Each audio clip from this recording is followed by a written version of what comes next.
One day, you're awoken by a soft rumbling sound. At first, it's faint, like the distant hum of a jet engine. You rub your eyes and sit up, confused, scanning the room for the source of the noise. But it doesn't stop, it grows louder.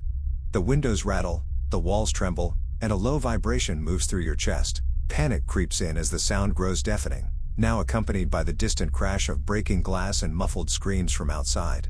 You stumble to the window, but the world outside is chaos. People are yelling, running, pointing at the sky. The rumble turns into a roar so loud that the cries of panic are swallowed. It feels as though the air itself is vibrating, leaving nothing but the deafening sound of the earth in turmoil.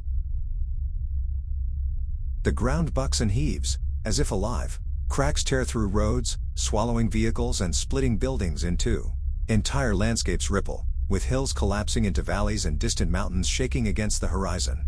The tremors are relentless, each quake stretching for what feels like an eternity. Between the chaos, faint moments of stillness are shattered by violent aftershocks, each more destructive than the last. Structures that once stood firm crumble into rubble, and the air is filled with the deafening roar of collapsing stone, twisting metal, and the cries of the terrified. This goes on for about 24 hours.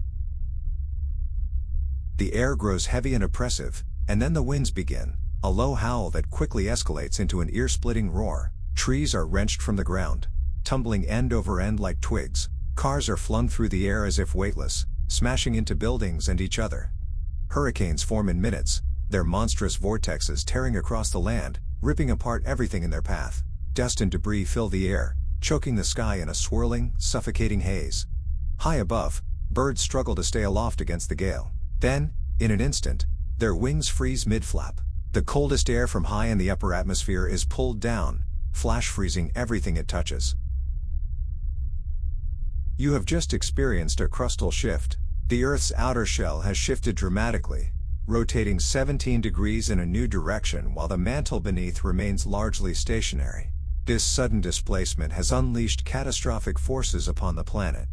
As the crust moved, water and air continued to flow in their original paths, creating mile-high tsunamis that swept over continents and 400 miles per hour winds that tore across the surface.